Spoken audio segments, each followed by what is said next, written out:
PSC tips and ട്രിക്സിലേക്ക് ഏവർക്കും സ്വാഗതം. വരുന്ന LDC 2024, LGS 2024 എക്സാംസിന് വേണ്ടി പ്രിപ്പയർ ചെയ്യുന്നവർക്ക് വേണ്ടിയിട്ടുള്ള സിലബസ് പ്രകാരമുള്ള ഫ്രീ ക്ലാസ്സുകൾ നമ്മുടെ ചാനലിലൂടെ നൽകി വരികയാണ്. ഒരു ദിവസം 6 ക്ലാസ്സുകളാണ് നമ്മൾ പ്രൊവൈഡ് ചെയ്യുന്നത്. അപ്പോൾ 6 ക്ലാസ്സുകൾ എന്ന് പറയുന്നത് അതിൻ്റെ സമയം ഞാനൊന്ന് പറയാം. പുതുതായിട്ട് വന്നിട്ടുള്ളവർക്ക് വേണ്ടിയിട്ട് കാലത്ത് 6 മണിക്ക്, ദെൻ 9 മണിക്ക്, 12 മണിക്ക്, 3 മണിക്ക്, 8 മണിക്ക്, 10:30 ഇങ്ങനെയാണ് നമ്മുടെ ക്ലാസ്സുകൾ വരുന്നത്. അതിൽ രാത്രി 8 മണിക്കും 10:30ക്കും ഉള്ള ക്ലാസ്സുകൾ എന്ന് പറയുന്നത് ലൈവ് ക്ലാസ് ആണ്. അതിൽ നമ്മൾ 8 മണിക്ക് PYQ ഡിസ്കഷനും അതുപോലെ 10:30ക്ക് കറണ്ട് അഫയേഴ്സിൻ്റെ ക്ലാസ്സുമാണ്, എക്സ്പെക്റ്റഡ് കറണ്ട് അഫയേഴ്സ്. ബാക്കി 4 ക്ലാസ്സുകൾ എന്ന് പറയുന്നത് റെക്കോർഡഡ് ക്ലാസ് ആണ്. അതിൽ GK പോർഷൻസും ഇംഗ്ലീഷ്, മാത്സ്, മലയാളവും എല്ലാം ഉൾപ്പെടുത്തിയിട്ടാണ് നമ്മൾ ചെയ്യുന്നത് കേട്ടോ. അപ്പോൾ ഒരു കംപ്ലീറ്റ് പാക്കേജ് ആണ്. പിന്നെ വീക്ക്ലി എക്സാം കണ്ടക്ട് ചെയ്യുന്നുണ്ട്, മന്ത്ലി എക്സാം കണ്ടക്ട് ചെയ്യുന്നുണ്ട്. അപ്പോൾ കൃത്യമായിട്ട് ഫോളോ ചെയ്ത് കഴിഞ്ഞാൽ നല്ലൊരു റിസൾട്ട് ഉണ്ടാക്കാനായിട്ട് പറ്റുന്നതാണ്. ഓക്കെ, അപ്പോൾ നമുക്ക് ഇന്നത്തെ ക്ലാസ്സിലോട്ട് കിടക്കാം. നമ്മളിപ്പോൾ ഇന്ത്യൻ ജോഗ്രഫി എന്ന് പറയുന്ന ഭാഗത്ത് ഇന്ത്യയിലെ സംസ്ഥാനങ്ങളെക്കുറിച്ച് പഠിച്ചുകൊണ്ടിരിക്കുകയാണ്. അപ്പോൾ നമ്മൾ കുറേയധികം സംസ്ഥാനങ്ങൾ പഠിച്ചു. അപ്പോൾ അടുത്ത 4 സംസ്ഥാനങ്ങളെക്കുറിച്ചാണ് നമ്മൾ പഠിക്കാനായിട്ട് പോകുന്നത്. അപ്പോൾ ഏതൊക്കെയാണ് ആ സംസ്ഥാനങ്ങളുടെ പ്രത്യേകതകൾ എന്തൊക്കെയാണ് എന്നുള്ള കാര്യം നമുക്ക് ഡീറ്റെയിൽഡ് ആയിട്ട് പഠിച്ചിട്ട് വരാം. ഓക്കെ അല്ലേ? അപ്പോൾ എന്തായാലും നമുക്ക് സംസ്ഥാനങ്ങളെക്കുറിച്ച് നോക്കാം. ക്ലാസ് കേട്ടതിന് ശേഷം ഇഷ്ടമായി എന്ന് തോന്നുകയാണെങ്കിൽ ഒന്ന് ലൈക്ക് ചെയ്യുക. എന്തെങ്കിലും സജഷൻസ് ഉണ്ടെങ്കിൽ താഴെ കമൻറ്റായിട്ട് അറിയിക്കാം. മാക്സിമം നിങ്ങളുടെ ഫ്രണ്ട്സിനൊക്കെ ഒന്ന് വീഡിയോസ് ഷെയർ ചെയ്ത് കൊടുക്കുകയും കൂടെ ചെയ്യാം. ഓക്കെ, അപ്പോൾ നമുക്ക് സംസ്ഥാനങ്ങളുടെ ക്ലാസ്സിലോട്ട് കിടക്കാം. അപ്പോൾ അതിലാദ്യം രാജസ്ഥാനാണ് വരുന്നത്. രാജസ്ഥാനെ കുറിച്ച് നമുക്ക് നോക്കാം. ആദ്യം തന്നെ രാജസ്ഥാൻ സംസ്ഥാനം രൂപീകൃതമായ വർഷം എപ്പോഴാണ്? 1956 നവംബർ 1 രാജസ്ഥാൻ രൂപീകൃതമായത്. രാജസ്ഥാൻ സംസ്ഥാനം രൂപീകൃതമായ വർഷം 1956 നവംബർ 1. തലസ്ഥാനം എവിടെയാ? തലസ്ഥാനം ജയ്പൂർ ആണ് കേട്ടോ. ജയ്പൂർ തലസ്ഥാനം ജയ്പൂർ ആണ്. ഈ ജയ്പൂർ ഇമ്പോർട്ടൻ്റ് ആണ്. ഇനി ഇതിനെ ജയ്പൂരിൽ ബേസ് ചെയ്തിട്ട് കുറേ കാര്യങ്ങൾ നമുക്ക് പഠിക്കാനായിട്ടുണ്ട്. നോട്ട് ചെയ്ത് വെച്ചേക്കാം. രാജസ്ഥാന്റെ തലസ്ഥാനമാണ് ജയ്പൂർ എന്ന് പറയുന്നത്. രാജസ്ഥാനിലെ പ്രധാനപ്പെട്ട ഭാഷ എന്ന് പറയുന്നത് ഹിന്ദി ഭാഷയും അതുപോലെ രാജസ്ഥാനി ഭാഷയൊക്കെയാണ് പ്രധാനപ്പെട്ട ഭാഷകൾ. ഹിന്ദി, രാജസ്ഥാനി എന്നീ ഭാഷകളാണ് പ്രധാനപ്പെട്ട ഭാഷകൾ. പ്രധാന നൃത്തരൂപങ്ങൾ എന്ന് പറയുന്നത് ഭാവൈ, അതുപോലെ ചമർഗിനാട്, ഖായൽ, അതുപോലെ ഭവായ്. ഇതൊക്കെയാണ് രാജസ്ഥാനിലെ പ്രധാനപ്പെട്ട നൃത്ത രൂപങ്ങൾ. പ്രധാനപ്പെട്ട നദികൾ എന്ന് പറയുന്നത് ലൂണി, ഇതൊക്കെ ഇമ്പോർട്ടൻ്റ് ആണ് കേട്ടോ. ഘഗർ, ഇനി നമ്മൾ ഇതിനെക്കുറിച്ചെല്ലാം പഠിക്കുന്നുണ്ട്. അതുപോലെ ചമ്പൽ, ചമ്പൽ, ഘഗർ, ലൂണി ഇതൊക്കെയാണ് രാജസ്ഥാനിലെ പ്രധാനപ്പെട്ട നദികൾ എന്ന് പറയുന്നത്. ഇനി രാജസ്ഥാനെ കുറിച്ച് പറയുമ്പോൾ ഇന്ത്യയിലെ ഏറ്റവും വലിയ സംസ്ഥാനം എന്നറിയപ്പെടുന്നത് രാജസ്ഥാനാണ് അല്ലെ. ഇന്ത്യയിലെ ഏറ്റവും വലിയ സംസ്ഥാനം എന്ന് പറയുന്നത് രാജസ്ഥാനാണ്. ഈ രാജസ്ഥാനിൽ നിലനിന്നിരുന്ന രാജവംശങ്ങൾ, ഒരുപാട് രാജവംശങ്ങൾ നിലനിന്നിരുന്നു. അതിൽ പ്രധാനമാണ് മത്സ്യ എന്ന് പറയുന്ന രാജവംശം നിലനിന്നിരുന്നു. രജപുത്താന എന്ന രാജവംശം നിലനിന്നിരുന്നു. ചൗഹാൻ രാജവംശം നിലനിന്നിരുന്നു. രാജസ്ഥാനിൽ നിലനിന്നിരുന്ന രാജവംശങ്ങളാണ് മത്സ്യ, രജപുത്താന, ചൗഹാൻ എന്നീ രാജവംശങ്ങളൊക്കെ. അപ്പം അതുകൊണ്ട് തന്നെ പ്രാചീന കാലത്ത് മത്സ്യ, രജപുത്താന എന്നൊക്കെ അറിയപ്പെട്ടിരുന്ന സംസ്ഥാനം ഏതാണെന്ന് ചോദിച്ചു കഴിഞ്ഞാൽ അത് രാജസ്ഥാനാണ് കേട്ടോ. അപ്പം മത്സ്യ, രജപുത്താന എന്ന പേരിലൊക്കെ അറിയപ്പെട്ടിരുന്ന സംസ്ഥാനം ഏതാണ് എന്ന് ചോദിച്ചു കഴിഞ്ഞാൽ രാജസ്ഥാനാണ്. രൂപീകൃതമായ വർഷം ഇമ്പോർട്ടൻ്റ് ആണ്. തലസ്ഥാനം ജയ്പൂർ ഇമ്പോർട്ടൻ്റ് ആണ്. പ്രധാനപ്പെട്ട നദികൾ ഇമ്പോർട്ടൻ്റ് ആണ്. ഓക്കെ, ഇതെല്ലാം ഇമ്പോർട്ടൻ്റ് ആണ്, നോട്ട് ചെയ്ത് വെച്ചേക്കാം. ഇനി രാജസ്ഥാൻ ഏറ്റവും കൂടുതൽ അതിർത്തി പങ്കിടുന്ന സംസ്ഥാനം ഏതാന്ന് ചോദിച്ചു കഴിഞ്ഞാൽ മധ്യപ്രദേശാണ്. മധ്യപ്രദേശുമായിട്ടാണ് രാജസ്ഥാൻ ഏറ്റവും കൂടുതൽ അതിർത്തി പങ്കിടുന്നത്. അതിർത്തി പങ്കിടുന്ന സംസ്ഥാനം ചോദിച്ചു കഴിഞ്ഞാൽ മധ്യപ്രദേശാണ്. എന്നാൽ പാകിസ്ഥാനുമായി ഏറ്റവും കൂടുതൽ അതിർത്തി പങ്കിടുന്ന സംസ്ഥാനം ചോദിച്ചു കഴിഞ്ഞാൽ അത് രാജസ്ഥാനാണ് കേട്ടോ. പാകിസ്ഥാനുമായിട്ട് ഏറ്റവും കൂടുതൽ അതിർത്തി പങ്കിടുന്ന സംസ്ഥാനമാണ് രാജസ്ഥാൻ എന്ന് പറയുന്നത്. അപ്പോൾ രാജസ്ഥാൻ ഏറ്റവും കൂടുതൽ അതിർത്തി പങ്കിടുന്ന സംസ്ഥാനം ചോദിച്ചു കഴിഞ്ഞാൽ മധ്യപ്രദേശാണ്. പാകിസ്ഥാനുമായിട്ട് ഏറ്റവും കൂടുതൽ അതിർത്തി പങ്കിടുന്ന സംസ്ഥാനം ചോദിച്ചു കഴിഞ്ഞാൽ അത് രാജസ്ഥാനാണ് എന്നുള്ളത് ഓർത്തിരിക്കുക. ഓക്കെ, അപ്പോൾ ഇത്രയും കാര്യങ്ങൾ കിട്ടിയല്ലോ. അപ്പോൾ ഇതിൽ ഈ പാകിസ്ഥാനുമായിട്ട് അതിർത്തി പങ്കിടുന്നതും ഏറ്റവും കൂടുതൽ അതിർത്തി പങ്കിടുന്ന സംസ്ഥാനം, ഇത് രണ്ടും ഇമ്പോർട്ടൻ്റ് ആയിട്ടുള്ള പോയിന്റ് ആണ് കേട്ടോ. ഇനി രാജസ്ഥാൻ എന്ന് പറയുമ്പോൾ തന്നെ നമുക്ക് ഓർമ്മ വരുന്നത് എന്താണ്? മരുഭൂമിയാണ് അല്ലേ? മരുഭൂമിയാണ് നമുക്ക് ഓർമ്മ വരിക. അപ്പോൾ ഏറ്റവും കൂടുതൽ മരുപ്രദേശമുള്ള സംസ്ഥാനം എന്ന് പറയുന്നത് ഏതാണ്? രാജസ്ഥാനാണ്. ഏറ്റവും കൂടുതൽ മരുപ്രദേശം, മരുഭൂമിയെല്ലാം കാണപ്പെടുന്ന സംസ്ഥാനമാണ് രാജസ്ഥാൻ. അതുകൊണ്ട് തന്നെ ഏറ്റവും കൂടുതൽ ചൂട് ഏറ്റവും കൂടുതലുള്ള സംസ്ഥാനം ഏത് തന്നെയാണ്? മരുപ്രദേശമുള്ളത് കൊണ്ട് തന്നെ ഏറ്റവും കൂടുതൽ ചൂടുള്ള സംസ്ഥാനം എന്ന് പറയുന്നത് രാജസ്ഥാനാണ്. ഓക്കെ, അപ്പൊ സംസ്ഥാനം ചോദിച്ചു കഴിഞ്ഞാൽ രാജസ്ഥാനാണ്. ഈ ചൂട് കൂടിയ രാജസ്ഥാനിലെ ഒരു സ്പെസിഫിക് ആയിട്ടുള്ളൊരു സ്ഥലമുണ്ട്, അതാണ് ബാമർ. ഇന്ത്യയിലെ തന്നെ ഏറ്റവും ചൂട് കൂടിയ സ്ഥലം ചോദിച്ചു കഴിഞ്ഞാൽ അത് ബാമറാണ്. ഏറ്റവും ചൂട് കൂടിയ സംസ്ഥാനം ചോദിച്ചു കഴിഞ്ഞാൽ അത് ഏതാണ്? അത് രാജസ്ഥാനാണ്. ഇനി ഇന്ത്യയിലെ തന്നെ ഏറ്റവും വലിയ മരുഭൂമി എന്നറിയപ്പെടുന്നത് ഏതാ? താർ മരുഭൂമിയാണ് അല്ലെ? താർ മരുഭൂമി സ്ഥിതി ചെയ്യുന്നത് രാജസ്ഥാനിലാണ്. നമ്മളിപ്പോൾ മരുഭൂമിയെ കുറിച്ചാണ് പറഞ്ഞുകൊണ്ടിരിക്കുന്നത്. ഏറ്റവും കൂടുതൽ മരുപ്രദേശമുള്ള സംസ്ഥാനമാണ് രാജസ്ഥാൻ. അതുകൊണ്ട് തന്നെ ഏറ്റവും ചൂട് കൂടുതലുള്ള സംസ്ഥാനമാണ് രാജസ്ഥാൻ. രാജസ്ഥാനിലെ ഏത് സ്ഥലത്താണ് ഏറ്റവും കൂടുതൽ ചൂട്? ബാമർ. അതുപോലെ തന്നെ ഇന്ത്യയിലെ തന്നെ ഏറ്റവും ചൂട് കൂടിയ സ്ഥലം എന്നറിയപ്പെടുന്നത് ബാമർ ആണ്. അത് സ്ഥിതി ചെയ്യുന്നത് രാജസ്ഥാനിലാണ്. ദെൻ ഇന്ത്യയിലെ ഏറ്റവും വലിയ മരുഭൂമിയാണ് താർ മരുഭൂമി. താർ മരുഭൂമി സ്ഥിതി ചെയ്യുന്നത് രാജസ്ഥാനിലാണ്. അപ്പൊ ഈ താർ മരുഭൂമിയെ കുറിച്ച് നമുക്ക് 1-2 പോയിന്റ്സ് പഠിച്ചിരിക്കണം. താർ മരുഭൂമി എന്ന് പറയുമ്പോൾ നമ്മൾ പറഞ്ഞു ഇന്ത്യയിലെ ഏറ്റവും വലിയ മരുഭൂമിയാണ് താർ മരുഭൂമി. ഇന്ത്യയിലെ ഏറ്റവും വലിയ മരുഭൂമിയാണ് താർ മരുഭൂമി. ഗ്രേറ്റ് ഇന്ത്യ ഡെസേർട്ട് എന്നറിയപ്പെടുന്നത് താർ മരുഭൂമിയാണ് കേട്ടോ. Great India Desert, Great India Desert എന്നറിയപ്പെടുന്നത് താർ മരുഭൂമിയാണ്. ഗ്രേറ്റ് ഇന്ത്യ ഡെസേർട്ട് എന്നറിയപ്പെടുന്നത് താർ മരുഭൂമിയാണ്. ഈ താർ മരുഭൂമിയിലൂടെ ഒഴുകുന്ന നദി ഏതെന്ന് ചോദിച്ചു കഴിഞ്ഞാൽ ലൂണിയാണ്. ഓക്കെ, നമ്മൾ നേരത്തെ പറഞ്ഞില്ലേ ലൂണി, പ്രധാനപ്പെട്ട നദികളിൽ വരുന്നതാണ് ലൂണി. താർ മരുഭൂമിയിലൂടെ ഒഴുകുന്ന നദി ഏത് എന്ന് ചോദിച്ചു കഴിഞ്ഞാൽ അത് ലൂണി നദിയാണ്. അതുപോലെ തന്നെ ഇന്ത്യയുടെ ആണവ പരീക്ഷണ കേന്ദ്രമായിട്ടുള്ള പൊക്രാൻ സ്ഥിതി ചെയ്യുന്നത് താർ മരുഭൂമിയിലാണ്. ഓക്കെ, അപ്പൊ താർ മരുഭൂമിയെ കുറിച്ച് ഇത്രയും പോയിന്റ്സ് അറിഞ്ഞിരിക്കുക. ഇന്ത്യയിലെ ഏറ്റവും വലിയ മരുഭൂമിയാണ്. ഗ്രേറ്റ് ഇന്ത്യ ഡെസേർട്ട് എന്നറിയപ്പെടുന്നത് താർ മരുഭൂമിയാണ്. താർ മരുഭൂമിയിലൂടെ ഒഴുകുന്ന നദിയാണ് ലൂണി നദി. ഇന്ത്യയുടെ ആണവ പരീക്ഷണ കേന്ദ്രമായിട്ടുള്ള പൊക്രാൻ സ്ഥിതി ചെയ്യുന്നത് താർ മരുഭൂമിയിലാണ്. ഇത്രയും കാര്യങ്ങൾ താർ മരുഭൂമിയെ കുറിച്ച് കിട്ടിയില്ലേ? ഇനി നമുക്ക് രാജസ്ഥാൻ എന്ന് കേൾക്കുമ്പോൾ തന്നെ പെട്ടെന്ന് ഓർമ്മ വരുന്ന എന്താണ്? ഒരു മൃഗമാണ് എന്ത്? ഒട്ടകം എന്ന് പറയുന്നത് അല്ലേ? ഒട്ടകം. അപ്പോൾ രാജസ്ഥാന്റെ സംസ്ഥാന മൃഗം എന്നറിയപ്പെടുന്നത് ഒട്ടകമാണ്. രാജസ്ഥാനിലെ സംസ്ഥാന മൃഗം എന്നറിയപ്പെടുന്നത് ഒട്ടകമാണ്. ഒട്ടകങ്ങൾ ഏറ്റവും കൂടുതൽ കാണപ്പെടുന്ന സംസ്ഥാനം ചോദിച്ചു കഴിഞ്ഞാൽ ഏതാണ്? രാജസ്ഥാനാണ്. രാജസ്ഥാനിലെ സംസ്ഥാന മൃഗമാണ് ഒട്ടകം എന്ന് പറയുന്നത്. ഇനി രാജസ്ഥാനിൽ ഈ ഒട്ടക വിപണനത്തിന് പ്രസിദ്ധമായിട്ടുള്ളൊരു മേളയുണ്ട്, അത് ഇമ്പോർട്ടൻ്റ് ആണ്. പുഷ്കർ മേള എന്നതാണ് അതിന്റെ പേര് കേട്ടോ. പുഷ്കർ മേള, ഇത് മോസ്റ്റ് ഇമ്പോർട്ടൻ്റ് ആണ്. ഒട്ടക വിപണനത്തിന് പ്രസിദ്ധമായിട്ടുള്ള രാജസ്ഥാനിലെ മേളയാണ് പുഷ്കർ മേള എന്ന് പറയുന്നത്. അതുപോലെ ഒട്ടക പ്രദർശനത്തിന് പ്രസിദ്ധമായിട്ടുള്ള സ്ഥലമാണ് ബിക്കാനീർ. ഇതും ഇമ്പോർട്ടൻ്റ് ആണ്, ബിക്കാനീർ എന്ന് പറയുന്നത്. ഒട്ടക വിപണനത്തിന് പ്രസിദ്ധമായിട്ടുള്ള മേള ചോദിച്ചു കഴിഞ്ഞാൽ അത് പുഷ്കർ മേളയാണ്. ഒട്ടക പ്രദർശനത്തിന് പ്രസിദ്ധമായ സ്ഥലം ചോദിച്ചു കഴിഞ്ഞാൽ ഏതാണ്? അത് ബിക്കാനീർ ആണ്. ബിക്കാനീർ. ഇനി ഈ ബിക്കാനീർ അറിയപ്പെടുന്ന പേരാണ് ഒട്ടകത്തിന്റെ നാട്. എന്താണ് അറിയപ്പെടുന്നത്?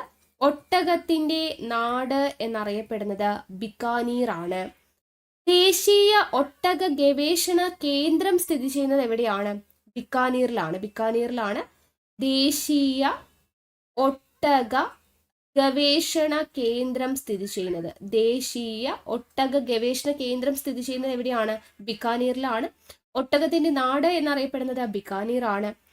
അതുപോലെ ഒട്ടകത്തിന്റെ രോമം കൊണ്ടുള്ള ഉൽപ്പന്നങ്ങൾക്ക് പ്രസിദ്ധമായ സ്ഥലമാണ് ബിക്കാനീർ. ബിക്കാനീർ എന്ന് പറയുന്നത് ഒട്ടകത്തിന്റെ രോമം കൊണ്ടുള്ള ഉൽപ്പന്നങ്ങൾക്ക് പ്രസിദ്ധമായ സ്ഥലമാണ് ബിക്കാനീർ എന്ന് പറയുന്നത്. ഒട്ടകവുമായിട്ട് റിലേറ്റ് ചെയ്ത് ഇത്രയും കാര്യങ്ങൾ അറിഞ്ഞിരിക്കുക കേട്ടോ. രാജസ്ഥാനിന്റെ സംസ്ഥാന മൃഗമാണ് ഒട്ടകം. ഒട്ടകങ്ങൾ ഏറ്റവും കൂടുതൽ കാണപ്പെടുന്നത് രാജസ്ഥാനിലാണ്. രാജസ്ഥാനിലെ ഒട്ടക വിപണനത്തിന് പ്രസിദ്ധമായ മേളയാണ് പുഷ്കർ മേള. ഒട്ടക പ്രദർശനത്തിന് പ്രസിദ്ധമായ സ്ഥലമാണ് ബിക്കാനീർ. ഒട്ടകത്തിന്റെ നാട് എന്നറിയപ്പെടുന്നത് ബിക്കാനീർ ആണ്. ദേശീയ ഒട്ടക ഗവേഷണ കേന്ദ്രം സ്ഥിതി ചെയ്യുന്നത് ബിക്കാനീറിലാണ്. ഒട്ടകത്തിന്റെ രോമം കൊണ്ടുള്ള ഉൽപ്പന്നങ്ങൾക്ക് പ്രസിദ്ധമായ സ്ഥലമാണ് ബിക്കാനീർ എന്ന് പറയുന്നത്. ഓക്കെ, അപ്പൊ ഇത്രയും കാര്യങ്ങൾ നമുക്ക് ഒട്ടകവുമായിട്ട് റിലേറ്റ് ചെയ്തിട്ട് പഠിക്കാൻ വേണ്ടി പറ്റും. ഇനി അടുത്തത് നമ്മുടെ രാജസ്ഥാന്റെ തലസ്ഥാനമാണ് എന്തെന്ന് പറഞ്ഞു, ജയ്പൂർ എന്ന് പറഞ്ഞു അല്ലെ. അപ്പൊ ജയ്പൂരിനെ കുറിച്ച് നമുക്ക് കുറച്ച് കാര്യങ്ങൾ അറിഞ്ഞിരിക്കാനായിട്ടുണ്ട്. അപ്പൊ അത് നോട്ട് ചെയ്ത് വെച്ചേക്കണേ. ആദ്യം തന്നെ രാജസ്ഥാന്റെ എന്താണ് തലസ്ഥാനം അല്ലെ, രാജസ്ഥാന്റെ തലസ്ഥാനമാണ് ജയ്പൂർ എന്നത് പഠിച്ചിരിക്കാം. ഈ ജയ്പൂർ നഗരം പണി കഴിപ്പിച്ചത് ആരാന്നറിയോ? സവായ് ജയ്സിംഗ് എന്ന് പറയുന്ന രാജാവാണ്. സവായ് ജയ്സിംഗ് ആണ് ജയ്പൂർ എന്ന് പറയുന്ന നഗരം പണി കഴിപ്പിച്ചത്. എന്നാൽ ഇതിന്റെ ശില്പി എന്നറിയപ്പെടുന്നത് വിദ്യാധർ ഭട്ടാചാര്യയാണ്. വിദ്യാധർ ഭട്ടാചാര്യയാണ് ജയ്പൂർ നഗരത്തിന്റെ ശില്പി. പണി കഴിപ്പിച്ചത് സവായ് ജയ്സിംഗ്, അതുകൊണ്ടാണ് ജയ്പൂർ എന്ന പേര് കിട്ടിയത്. ഓക്കെ, ഇപ്പൊ ജയ്പൂർ നഗരം പണി കഴിപ്പിച്ചത് സവായ് ജയ്സിംഗ് ആണ്. ജയ്പൂർ നഗരത്തിന്റെ ശില്പി എന്നറിയപ്പെടുന്നത് വിദ്യാധർ ഭട്ടാചാര്യയാണ്. ഇനി ഈ ജയ്പൂരിലാണ് പ്രസിദ്ധമായിട്ടുള്ള എലിഫന്റ് ഫെസ്റ്റിവൽ നടക്കുന്നത്. എലിഫന്റ് ഫെസ്റ്റിവൽ നടക്കുന്ന പ്രദേശം അല്ലെങ്കിൽ സ്ഥലം ഏതാന്ന് ചോദിച്ചു കഴിഞ്ഞാൽ ഏതാണ്? ജയ്പൂർ ആണ്. എലിഫന്റ് ഫെസ്റ്റിവൽ നടക്കുന്നത് ജയ്പൂരാണ്. അതുപോലെ ഹവാമഹൽ സ്ഥിതി ചെയ്യുന്നത് ജയ്പൂരിലാണ് കേട്ടോ.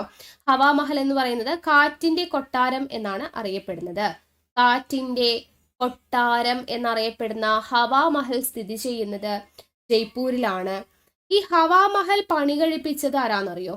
സവായ് പ്രതാപ് സിംഗ് ആണ്. സവായ് പ്രതാപ് സിംഗ് ആണ് ഹവാ മഹൽ പണി കഴിപ്പിച്ചത്. എന്നാൽ ഇതിന്റെ ശില്പി എന്നറിയപ്പെടുന്നത് ആരാണ്? ലാൽചന്ദ് ഉസ്താദ് ആണ്. ലാൽചന്ദ് ഉസ്താദ് ആണ് ഹവായ് മഹലിന്റെ ശില്പി എന്നറിയപ്പെടുന്നത്. ഓക്കെ, ഇപ്പൊ ഹവാ മഹൽ എന്ന് പറഞ്ഞാൽ കാറ്റിന്റെ കൊട്ടാരം എന്നാണ് അറിയപ്പെടുന്നത്. നിർമ്മിച്ചത് സവായ് പ്രതാപ് സിംഗ് ആണ്. ശില്പി എന്നറിയപ്പെടുന്നത് ലാൽചന്ദ് ഉസ്താദ് ആണ്. ഈ ഹവാ മഹലിന് ഒരു പ്രത്യേകതയുണ്ട്. 953 ജനലുകളാണ് ഈ ഹവാ മഹലിനുള്ളത് കേട്ടോ. 953 ജനലുകളാണ് ഈ ഒരു ഹവാ മഹലിന് ഉള്ളത്. അതുപോലെ പ്രസിദ്ധമായിട്ടുള്ള ജൽ മഹൽ വാട്ടർ പാലസ് എന്നറിയപ്പെടുന്നു കേട്ടോ. ജൽ മഹൽ അത് സ്ഥിതി ചെയ്യുന്നതും എവിടെയാണ്? ജയ്പൂരിലാണ്. ജയ്പൂരിലെ മാൻസാഗർ തടാകത്തിലാണ്. ഒരു തടാകത്തിന് നടുക്കാണ് ഈ ജൽമഹൽ എന്ന് പറയുന്നത് സ്ഥിതി ചെയ്യുന്നത്. ഏത് തടാകമാണ്? മാൻസാഗർ തടാകത്തിലാണ് ജൽമഹൽ സ്ഥിതി ചെയ്യുന്നത്. അതുപോലെ തന്നെ ജന്തർ മന്ദർ എന്ന് പറയുന്ന പ്രസിദ്ധമായിട്ടുള്ള വാന നിരീക്ഷണ കേന്ദ്രമാണ് ജന്തർ മന്ദർ. ജന്തർ മന്ദർ എന്ന് പറയുന്ന പ്രസിദ്ധമായ വാന നിരീക്ഷണ കേന്ദ്രം സ്ഥിതി ചെയ്യുന്നത് എവിടെയാണ്? ജയ്പൂരിലാണ്. ഈ ജന്തർ മന്ദർ യുനെസ്കോയുടെ ലോക പൈതൃക പട്ടികയിൽ സ്ഥാനം നേടിയിട്ടുള്ള വാന നിരീക്ഷണ കേന്ദ്രമാണ് കേട്ടോ. ജന്തർ മന്ദർ യുനെസ്കോയുടെ പൈതൃക പട്ടികയിൽ യുനെസ്കോയുടെ പൈതൃക പട്ടികയിൽ ഇടം നേടിയ വാന നിരീക്ഷണ കേന്ദ്രം ഏതാണ്? ജന്തർ മന്ദർ ആണ്. ജന്തർ മന്ദർ. ഇനി നാഷണൽ ആയുർവേദിക് ഇൻസ്റ്റിറ്റ്യൂട്ടിന്റെ ആസ്ഥാനം എവിടെയാണ്? അതും ജയ്പൂരാണ്. നാഷണൽ ആയുർവേദിക് ഇൻസ്റ്റിറ്റ്യൂട്ടിന്റെ ആസ്ഥാനം ജയ്പൂരാണ്. അതുപോലെ മാളവ്യ ഇൻസ്റ്റിറ്റ്യൂട്ട് ഓഫ് ടെക്നോളജി, അടുത്ത പോയിന്റ് എഴുതുന്നുണ്ട്, നോട്ട് ചെയ്ത് വെച്ചേക്കാട്ടോ. മാളവ്യ ഇൻസ്റ്റിറ്റ്യൂട്ട് ഓഫ് ടെക്നോളജിയുടെ ആസ്ഥാനം എവിടെയാണ്? രാജസ്ഥാനിലാണ്. അതുപോലെ സാവായ് മാൻസിംഗ് സ്റ്റേഡിയം, എന്താണ്? സാവായ് മാൻസിംഗ് സ്റ്റേഡിയം സ്ഥിതി ചെയ്യുന്നത് അതും ജയ്പൂരിലാണ്. ദെൻ ഗജവിലാസം കൊട്ടാരം സ്ഥിതി ചെയ്യുന്നത്, ബീച്ച് തടാകം സ്ഥിതി ചെയ്യുന്നത് ഇതെല്ലാം ജയ്പൂരിലാണ്. ഗജവിലാസം കൊട്ടാരം, ബീച്ച് തടാകം എന്നിവ സ്ഥിതി ചെയ്യുന്നത് ജയ്പൂരിലാണ്. ഇന്ത്യയിലെ ആദ്യത്തെ സാമ്പത്തിക സൂപ്പർ മാർക്കറ്റ് നിലവിൽ വന്നത് ജയ്പൂരിലാണ്. ഇന്ത്യയിലെ ആദ്യത്തെ സാമ്പത്തിക സൂപ്പർ മാർക്കറ്റ് നിലവിൽ വന്നത് ജയ്പൂരിലാണ്.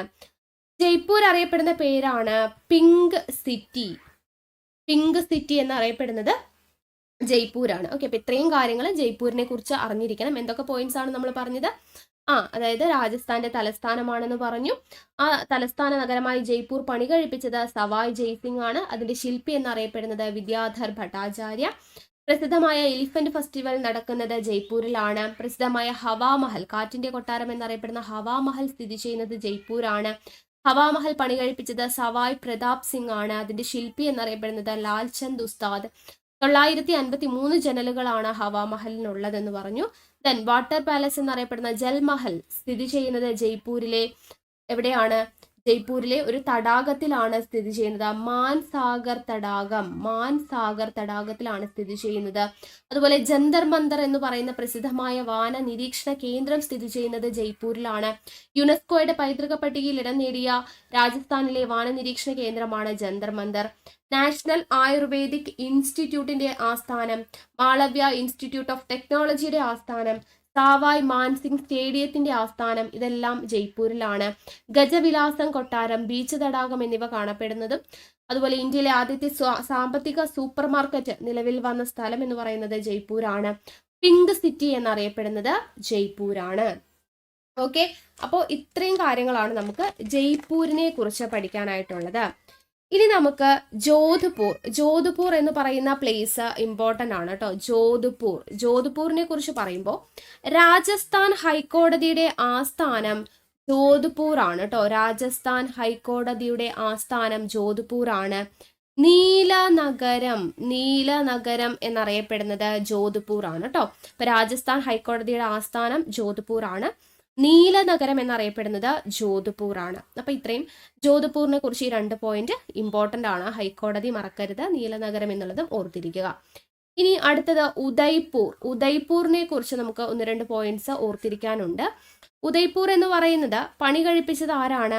മഹാറാണ ഉദയ്സിംഗ് ആണ്. ഉദയ്പൂർ പണി കഴിപ്പിച്ചത് കേട്ടോ. പണി കഴിപ്പിച്ചത് മഹാറാണ ഉദയ്സിംഗ് ആണ്. തടാക നഗരം എന്നറിയപ്പെടുന്നത് ഉദയ്പൂർ ആണ്. തടാക നഗരം എന്നറിയപ്പെടുന്നു. അതുപോലെ വൈറ്റ് സിറ്റി എന്നറിയപ്പെടുന്നത് ഉദയ്പൂർ ആണ് കേട്ടോ. പിങ്ക് സിറ്റി എന്നറിയപ്പെടുന്നത് ജയ്പൂർ ആണെന്ന് പറഞ്ഞു. വൈറ്റ് സിറ്റി എന്നറിയപ്പെടുന്നത് ഉദയ്പൂർ ആണ്. അതുപോലെ രാജസ്ഥാനിലെ കാശ്മീർ എന്നറിയപ്പെടുന്നത് ഉദയ്പൂർ ആണ്. രാജസ്ഥാനിലെ കാശ്മീർ എന്നറിയപ്പെടുന്നത് ഏതാണ്? ഉദയ്പൂർ ആണ്. ഉദയ്പൂർ പണി കഴിപ്പിച്ചത് മഹാറാണ ഉദയ്സിംഗ് ആണ്. തടാക നഗരം എന്നറിയപ്പെടുന്നു, വൈറ്റ് സിറ്റി എന്നറിയപ്പെടുന്നു, രാജസ്ഥാനിലെ കാശ്മീർ എന്നറിയപ്പെടുന്നതെല്ലാം ഉദയ്പൂർ ആണ് എന്നുള്ളത് ഓർത്തിരിക്കുക. ദെൻ രാജസ്ഥാനിലെ ഇമ്പോർട്ടൻ്റ് ആയിട്ടുള്ള ഓർത്തിരിക്കേണ്ട സ്ഥലമാണ് ഭരത്പൂറിനെ കുറിച്ച് പറയുമ്പോൾ രാജസ്ഥാന്റെ കിഴക്കൻ പ്രവേശന കവാടം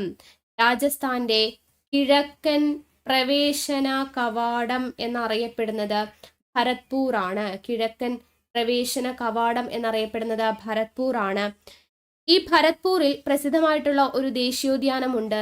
ഭരത്പൂർ ദേശീയോദ്യാനം എന്ന് തന്നെയാണ് അത് അറിയപ്പെടുന്നത്. ഓക്കെ, ഭരത്പൂർ ദേശീയോദ്യാനം സ്ഥിതി ചെയ്യുന്നത് ഭരത്പൂർ ആണ്.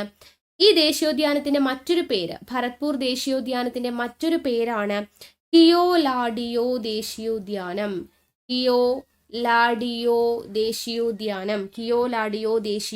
എന്നും അറിയപ്പെടുന്നുണ്ട്. ഇന്ത്യയിലെ ഏറ്റവും വലിയ പക്ഷി സങ്കേതമാണ് ഈ ഭരത്പൂർ പക്ഷി സങ്കേതം എന്ന് പറയുന്നത്. ഇന്ത്യയിലെ ഏറ്റവും വലിയ പക്ഷി സങ്കേതമാണ് ഭരത്പൂർ പക്ഷി സങ്കേതം എന്ന് പറയുന്നത്. ഭരത്പൂർ പക്ഷി സങ്കേതത്തിന്റെ മറ്റൊരു പേരാണ് ഖാന പക്ഷി സങ്കേതം. ഖാന, ഭരത്പൂർ, കിയോലാഡിയോ എന്നൊക്കെ പറയുന്നത് ഒന്ന് തന്നെയാണ്. 3 പേരും പഠിച്ചിരിക്കുക. അപ്പൊ ഭരത്പൂർ എന്ന് പറയുന്നത് രാജസ്ഥാന്റെ കിഴക്കൻ പ്രവേശന കവാടം എന്നറിയപ്പെടുന്നു. ഭരത്പൂർ ദേശീയോദ്യാനം അല്ലെങ്കിൽ കിയോലാഡിയോ ദേശീയോദ്യാനം അതാണ് ഇന്ത്യയിലെ ഏറ്റവും വലിയ പക്ഷി സങ്കേതം ഏതാണെന്ന് ചോദിച്ചു കഴിഞ്ഞാൽ ഏതാണ്? ഭരത്പൂർ പക്ഷി സങ്കേതമാണ് അല്ലെങ്കിൽ ഖാന പക്ഷി സങ്കേതമാണ് എന്ന് നമുക്ക് പറയാൻ പറ്റും. ഓക്കെ, അപ്പൊ നമ്മൾ എന്തൊക്കെ പഠിച്ചു? ജയ്പൂരിനെ കുറിച്ച് പഠിച്ചു, ജോധ്പൂർ, ഉദയ്പൂർ, ഭരത്പൂർ ഇത്രയും കാര്യങ്ങൾ പഠിച്ചു. ഇനി ഇമ്പോർട്ടൻ്റ് ആയിട്ടുള്ള ഒരു പ്ലേസ് ആണ് രാജസ്ഥാനിലെ അജ്മീർ എന്ന് പറയുന്നത്. അജ്മീറിനെ കുറിച്ച് പറയുമ്പോൾ ചൗഹാന്മാരുടെ തലസ്ഥാന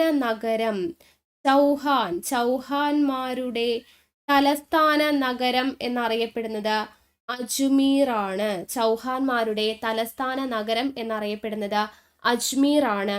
പൃഥ്വിരാജ് ചൗഹാന്റെ കാലഘട്ടത്തിൽ അജയ് മേരു എന്നാണ് അറിയപ്പെട്ടിരുന്നത്. പൃഥ്വിരാജ് ചൗഹാന്റെ കാലഘട്ടത്തിൽ അറിയപ്പെട്ടിരുന്ന പേരാണ് അജയ് മേരു.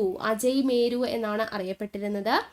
ഉത്തരേന്ത്യയിൽ സമ്പൂർണ്ണ സാക്ഷരത നേടിയ ആദ്യ ജില്ലയാണ് അജ്മീർ. ഉത്തരേന്ത്യയിൽ സമ്പൂർണ്ണ സാക്ഷരത നേടിയ ആദ്യ ജില്ലയാണ്. സമ്പൂർണ്ണ സാക്ഷരത നേടിയ ആദ്യ ജില്ലയാണ് ഏത്? അജ്മീർ എന്ന് പറയുന്നത്.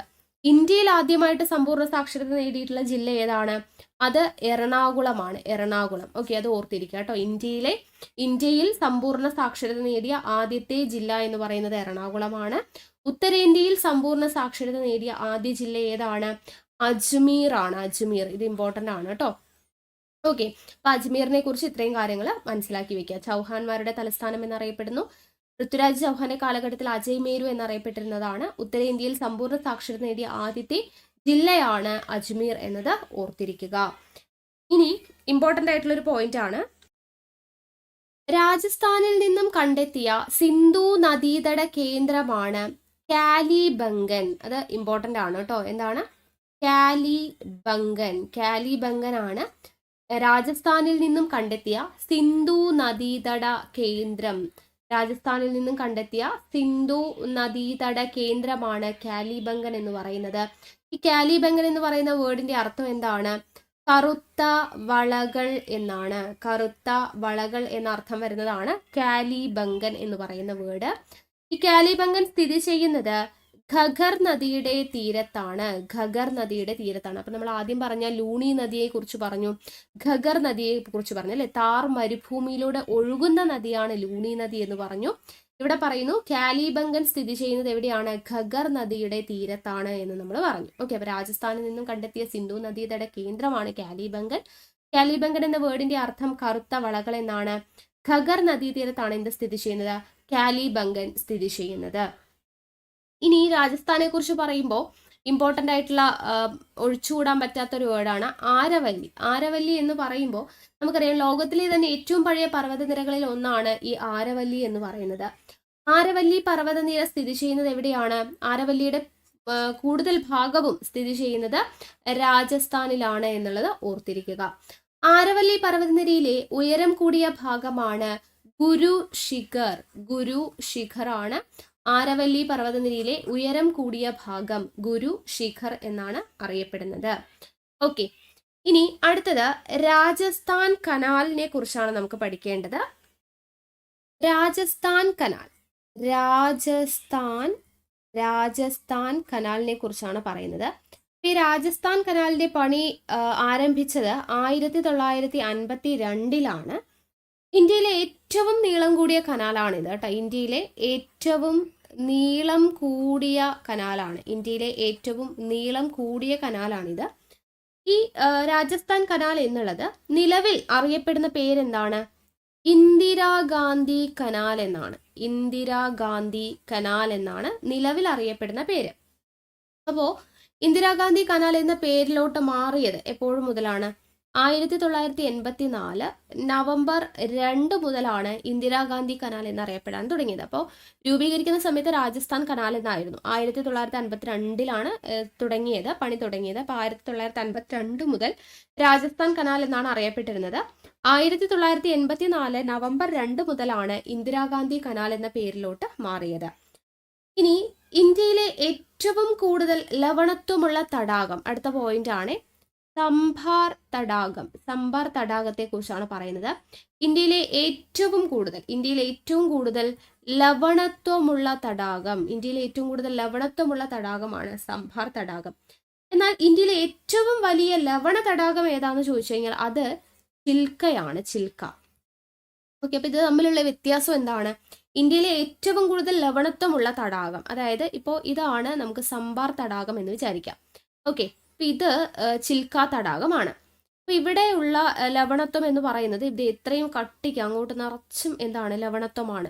ആ ഒരു രീതിക്ക് നിറച്ച് ഉപ്പുണ്ടെന്ന് വിചാരിക്കാം. ഇനി ചിൽക്കയിൽ ഇങ്ങനെയാണ് ഉപ്പ് കാണപ്പെടുന്നത്. ഓക്കെ, ലവണത്വം കാണപ്പെടുന്നത് ഇങ്ങനെയാണ്. അപ്പൊ നമുക്കിവിടെ കാണുമ്പോൾ മനസ്സിലാവും ഏറ്റവും കൂടുതൽ ലവണത്വമുള്ള തടാകം ഏതാണ്? സമ്പാർ തടാകമാണ്. എന്നാൽ ലവണത്വമുള്ള ഏറ്റവും വലിയ തടാകം ചോദിച്ചു കഴിഞ്ഞാൽ ഏതാണ്? അത് ചിൽക്ക തടാകമാണ്, അല്ലെ? അപ്പൊ ഇന്ത്യയിലെ ഏറ്റവും വലിയ ലാർജസ്റ്റ് ആണ് പറയുന്നത്, അല്ലെ? ഏറ്റവും വലിയ ലവണ തടാകം എന്ന് പറയുന്നത്, ലാർജസ്റ്റ് ലവണ തടാകം എന്ന് പറയുന്നത് ചിൽക്കയാണ്. എന്നാൽ ഏറ്റവും കൂടുതൽ ലവണത്വമുള്ള തടാകം എന്ന് പറയുന്നത് ഏതാണ്? ലവണത്വമുള്ളത് സമ്പാർ തടാകമാണ്, അല്ലെ? ഏറ്റവും കൂടുതൽ ലവണത്വമുള്ള തടാകം സമ്പാർ തടാകം, ലവണത്വമുള്ള ഏറ്റവും വലിയ തടാകമാണ് ചിൽക്ക തടാകം എന്ന് പറയുന്നത്. അപ്പൊ ഇത് രണ്ടും തെറ്റിപ്പോവാതെ പഠിച്ചിരിക്കാം. ഇനി ഇമ്പോർട്ടൻ്റ് ആയിട്ടുള്ള ഒരു പോയിന്റ് ആണ് പഞ്ചായത്തി രാജ് സംവിധാനം. പഞ്ചായത്തി രാജ്. അപ്പൊ പഞ്ചായത്തി രാജ് സംവിധാനം നടപ്പിലാക്കിയ ആദ്യ സംസ്ഥാനം എന്ന് പറയുന്നത് രാജസ്ഥാനാണ്. പഞ്ചായത്തി രാജ് സംവിധാനം നടപ്പിലാക്കിയ ആദ്യ സംസ്ഥാനമാണ് രാജസ്ഥാൻ.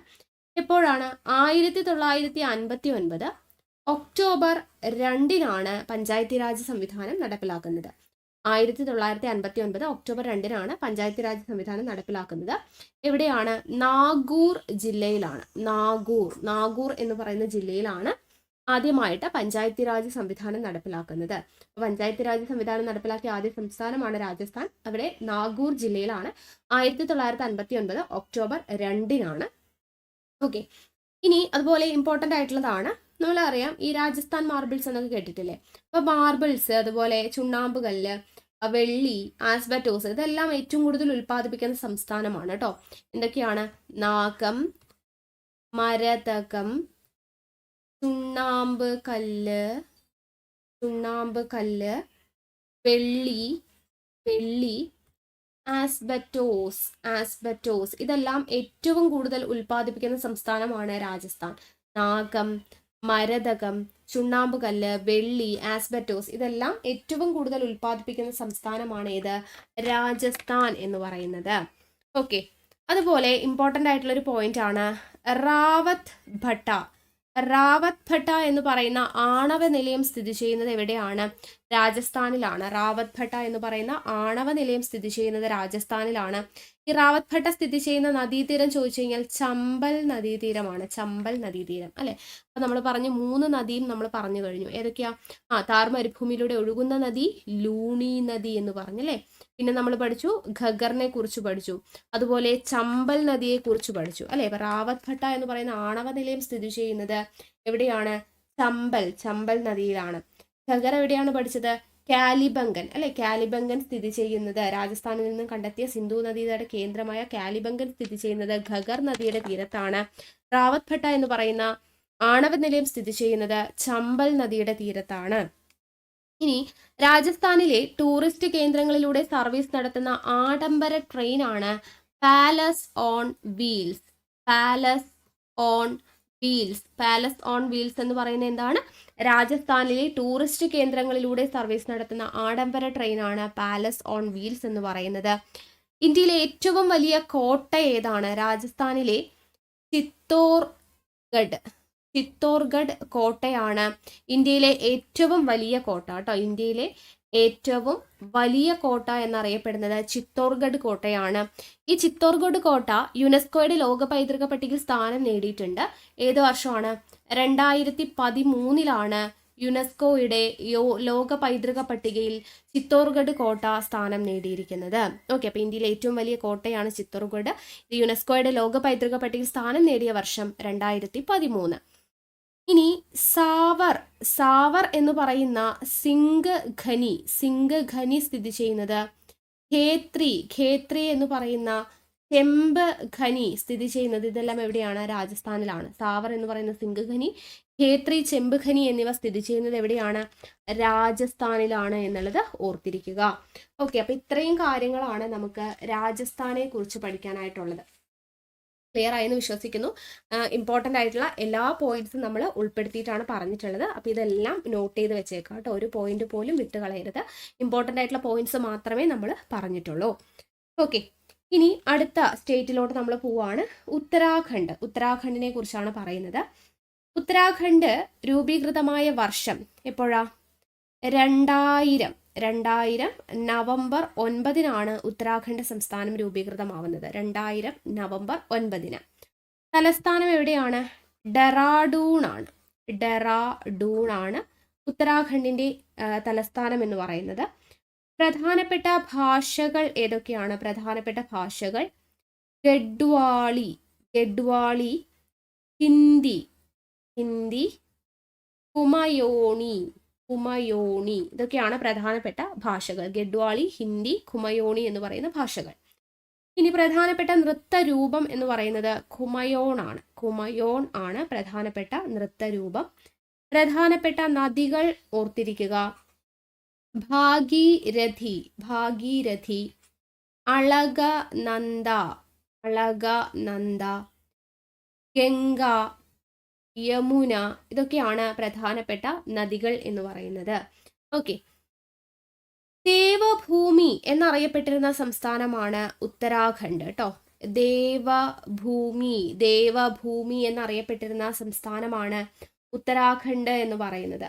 ഈ ഉത്തരാഖണ്ഡ് ഏത് സംസ്ഥാനത്തിൽ നിന്നും വിഭജിക്കപ്പെട്ടിട്ടാണ് രൂപം കൊണ്ടിട്ടുള്ളത്?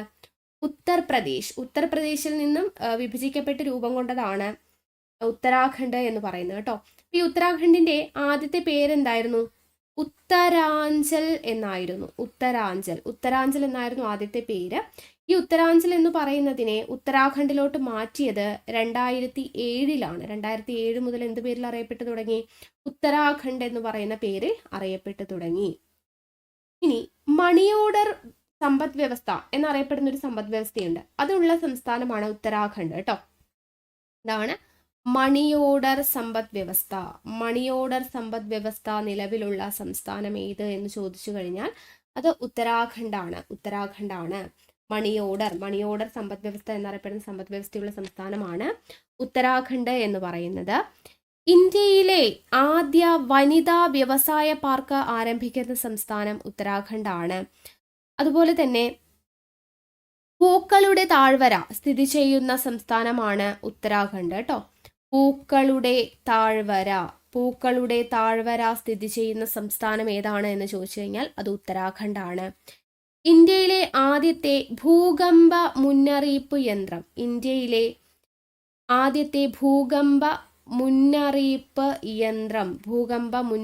യന്ത്രം സ്ഥാപിച്ച സംസ്ഥാനമാണ് ഉത്തരാഖണ്ഡ് എന്ന് പറയുന്നത്. National centre for Himalayan studies ആരംഭിക്കുന്ന സംസ്ഥാനം ഉത്തരാഖണ്ഡാണ് കേട്ടോ. National centre for Himalayan studies ആരംഭിക്കുന്ന സംസ്ഥാനമാണ് ഉത്തരാഖണ്ഡ് എന്ന് പറയുന്നത്. ഓക്കെ, ഇമ്പോർട്ടൻ്റ് ആണ്. ഈ പോയിന്റ്സ് എല്ലാം ഓർത്തിരിക്കണം. ഇനി സിഖ് മതവിശ്വാസികളുടെ പുണ്യസ്ഥലങ്ങളായിട്ടുള്ള ഹോമകുണ്ട് സാഹിബ് ഗുരുദ്വാരയും നാനാക്ക് മഠവും സ്ഥിതി ചെയ്യുന്നത് എവിടെയാണ്? അത് ഉത്തരാഖണ്ഡിലാണ്. ജസ്റ്റ് ഓർത്തിരിക്കുക. ഋഷി പഹാർ, ചൗധര എന്നീ കൊടുമുടികൾ സ്ഥിതി ചെയ്യുന്നത് എവിടെയാ? ഉത്തരാഖണ്ഡിലാണ് കേട്ടോ. ഋഷി പഹാർ, ചൗധര എന്നീ കൊടുമുടികൾ സ്ഥിതി ചെയ്യുന്നത് ഉത്തരാഖണ്ഡിലാണ്. അതുപോലെ ഉത്തരാഖണ്ഡിൽ മാൻസി മാൻ പാർക്ക് സ്ഥിതി ചെയ്യുന്ന സംസ്ഥാനം ഏതാണ്? ഉത്തരാഖണ്ഡാണ്. മാൻസി മാൻ പാർക്ക് സ്ഥിതി ചെയ്യുന്ന സംസ്ഥാനം ഉത്തരാഖണ്ഡാണ്. ഇന്ത്യയിലെ ആദ്യ ദേശീയോദ്യാനമായിട്ടുള്ള ജിം കോർബറ്റ് സ്ഥിതി ചെയ്യുന്നത് എവിടെയാണ്? ഉത്തരാഖണ്ഡിലാണ് കേട്ടോ. ഇന്ത്യയിലെ ആദ്യത്തെ ദേശീയോദ്യാനമാണ് ജിം കോർബറ്റ്. അത് സ്ഥിതി ചെയ്യുന്നത് ഉത്തരാഖണ്ഡിലാണ് എന്നുള്ളത് ഓർത്തിരിക്കുക. ഇന്ത്യയിലെ ആദ്യത്തെ ദേശീയോദ്യാനമായിട്ടുള്ള ജിം കോർബറ്റ് സ്ഥിതി ചെയ്യുന്നത് ഉത്തരാഖണ്ഡിലാണ്. അതുപോലെ വാലി ഓഫ് ഫ്ലവേഴ്സ്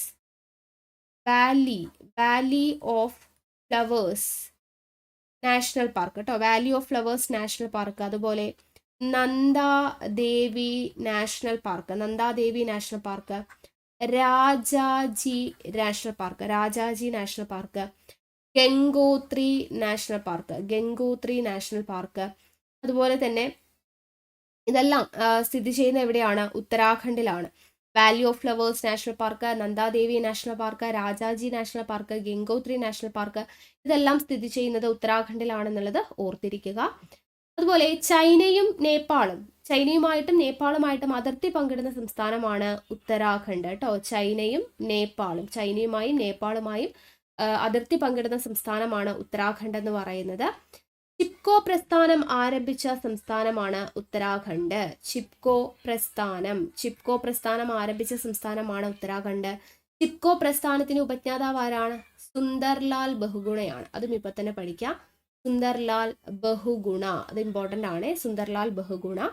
ഓക്കെ, 1973 ഈ ചിപ്കോ പ്രസ്ഥാനം ആരംഭിക്കുന്നത് കേട്ടോ. 1973 ചിപ്കോ പ്രസ്ഥാനത്തിന്റെ ഉപജ്ഞാതാവ് സുന്ദർലാൽ ബഹുഗുണയാണ്. ഓക്കെ, ഇപ്പൊ ഉത്തരാഖണ്ഡ് എന്ന് പറയുന്ന ഒരു ഭാഗം ഇത്രയാണ് പറയുന്നത്. ഇനി നമ്മൾ പറഞ്ഞു ഉത്തരാഖണ്ഡിന്റെ തലസ്ഥാനം എന്ന് പറയുന്നത് എവിടെയാണ്? ഡെറാഡൂൺ ആണ് അല്ലേ? ഉത്തരാഖണ്ഡിന്റെ തലസ്ഥാനം ഡെറാഡൂൺ ആണ്.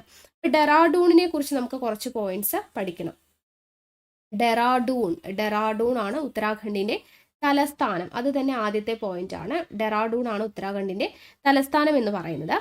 ഇന്ത്യൻ മിലിറ്ററി അക്കാഡമി സ്ഥിതി ചെയ്യുന്നത് ഡെറാഡൂണിലാണ്. ഇന്ത്യൻ മിലിറ്ററി അക്കാഡമി സ്ഥിതി ചെയ്യുന്നത് ഡെറാഡൂണിലാണ് എന്നുള്ളത് ഓർത്തിരിക്കുക. ഫോറസ്റ്റ് സർവേ ഓഫ് ഇന്ത്യ,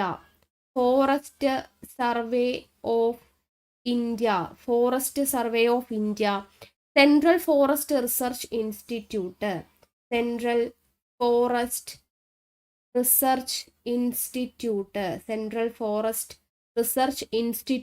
എന്നിവയുടെ ആസ്ഥാനം എവിടെയാണ്? അത് ഡെറാഡൂണിലാണ്. ഫോറസ്റ്റ് സർവേ ഓഫ് ഇന്ത്യ, അതുപോലെ സെൻട്രൽ ഫോറസ്റ്റ് റിസർച്ച് ഇൻസ്റ്റിറ്റ്യൂട്ട് എന്നിവയുടെ ആസ്ഥാനം ഡെറാഡൂണിലാണ്. ഇന്ത്യൻ ഇൻസ്റ്റിറ്റ്യൂട്ട് ഓഫ് പെട്രോളിയം സ്ഥിതി ചെയ്യുന്നത് ഡെറാഡൂണിലാണ് കേട്ടോ. ഇന്ത്യൻ ഇൻസ്റ്റിറ്റ്യൂട്ട് ഓഫ് പെട്രോളിയം സ്ഥിതി ചെയ്യുന്നത് ഡെറാഡൂണിലാണ്. ഇന്ത്യൻ ഇൻസ്റ്റിറ്റ്യൂട്ട് ഓഫ് പെട്രോളിയം സ്ഥിതി ചെയ്യുന്ന സ്ഥലം ഡെറാഡൂൺ ആണ്. ഓക്കെ, അപ്പൊ ഡെറാഡൂൺ ഇമ്പോർട്ടൻ്റ് ആണ്. എന്താണ് പറഞ്ഞത്? ഉത്തരാഖണ്ഡിന്റെ തലസ്ഥാനമാണ് ഡെറാഡൂൺ. ഇന്ത്യൻ മിലിറ്ററി അക്കാഡമി സ്ഥിതി ചെയ്യുന്ന സ്ഥലമാണ് Dehradun. Forest survey of India, central forest research institute എന്നിവയുടെ ആസ്ഥാനം ഡെറാഡൂൺ ആണ്. അതുപോലെ ഇന്ത്യൻ ഇൻസ്റ്റിറ്റ്യൂട്ട് ഓഫ് പെട്രോളിയം സ്ഥിതി ചെയ്യുന്ന സ്ഥലം ഡെറാഡൂൺ ആണ്. Wild life institute of India സ്ഥിതി ചെയ്യുന്നതും ഡെറാഡൂണിലാണ് കേട്ടോ.